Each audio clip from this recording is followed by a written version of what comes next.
So hello and welcome back to another banknote video. Today we're talking about the new $50 banknote, but the 2020 banknote.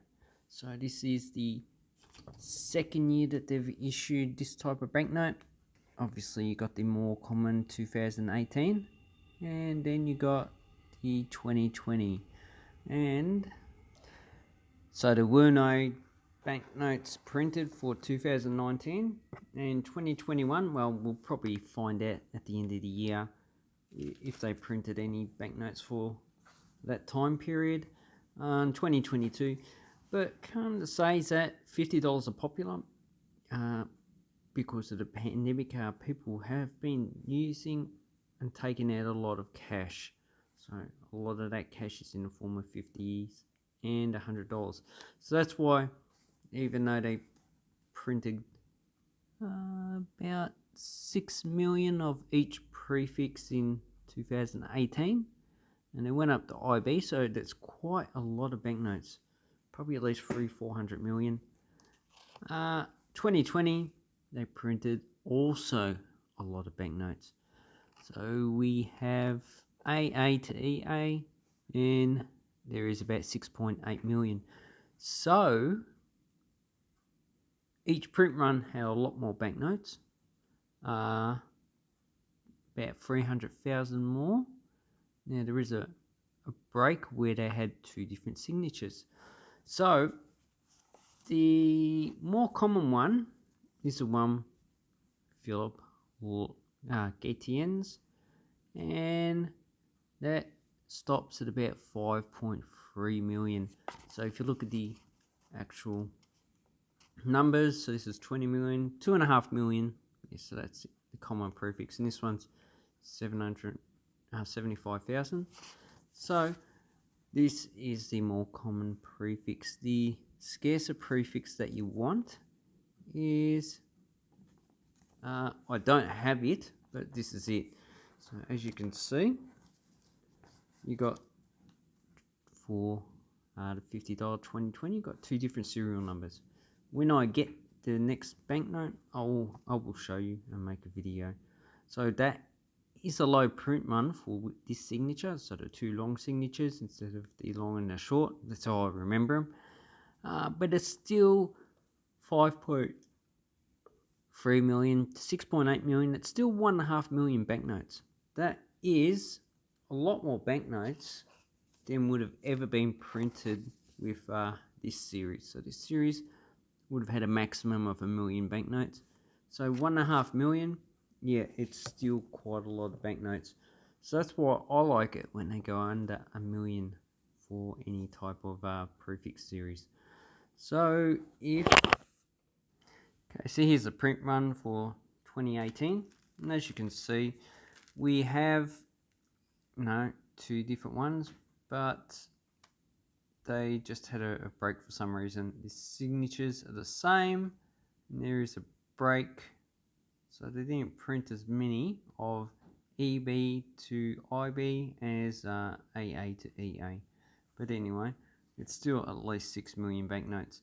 If we go 19, no $50 banknotes printed then, and oops, if we go 2020, you can see we have the first signature, which has 5.3 million, so it's low gradients.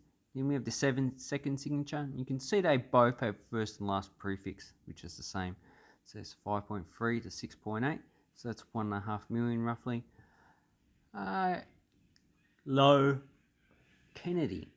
So this is the same thing that they done with the $20 in 2019, as well as they did it with the $100, but they printed 2 years, so they must have changed their policy. Instead of printing them all with the same date, they decided to print the 100s in that year. So that seems to be what it's like. Okay, so and next thing we want to talk about is the mistake. So it's not an error because this was intentional, but it was the spelling mistake. So we have responsibility. If we we have it up there. We have it in the center, and there's another place as well that I found it before. Oh yeah, down below, so the third from the bottom. And if we zoom in, we'll just zoom into the bottom one. You can see the responsibility says BILTY. So we want to know if they have actually fixed that up. And up the top there, responsibility, RESPONSIBILTY. So this mistake doesn't make this banknote more valuable because it's on every banknote. So it's, as I said, 300 to 400 million banknotes. So if we look at responsibility on this one, and we can see it's RESPONSIBILTY.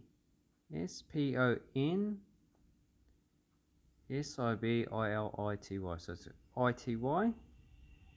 Same with there in the center, and down below IBILITY. So if look at both of them, we have, okay, let me see if I can actually figure this out. Show them close together. It's going to be hard because they're you know, okay, I'll just fold the banknote. Is that one heading? Looks like I can't fold that one because that's one of my banknotes in my collection.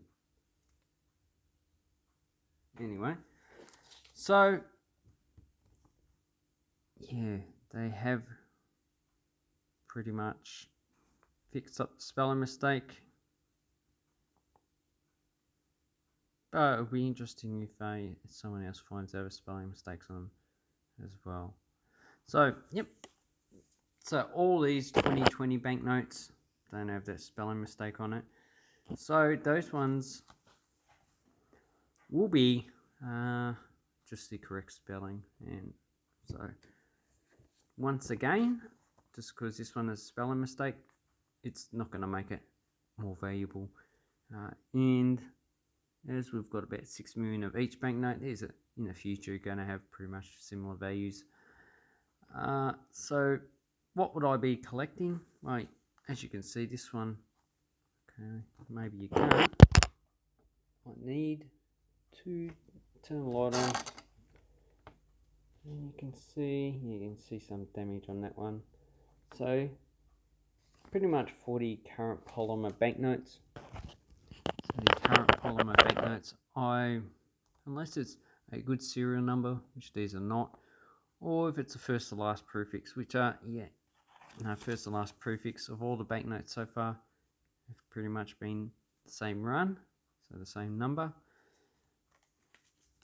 So I'd only collect these in uncirculated condition, and then I'd only collect probably one or two. So this one I have here does have a folder, you can see, but this is one I'm going to keep just for now, just until I can get a banknote with another signatures, and then I'm going to, make another video.